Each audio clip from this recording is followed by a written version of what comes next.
Hello everyone, today I will tell you how you can transfer any of your crypto from your Binance account to your WazirX account. So first of all, log in into your Binance account and also your WazirX account. Now open Spot Wallet on Binance. Here you will see the list of cryptocurrencies and you can choose to send any of the crypto to your WazirX wallet. Let's take example of BTC and click on withdraw. Now for the address, let's go on WazirX and click on funds.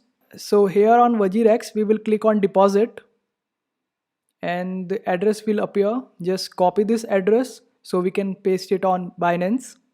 And the good thing is Binance can automatically detect the network. Now fill up the amount that you want to withdraw and click on withdraw. And that's how you do it. But keep this thing in mind that there are some cryptos that can't be withdrawn due to WazirX policies. I hope this video was helpful. Make sure to hit that like button and also subscribe to our channel for more helpful videos.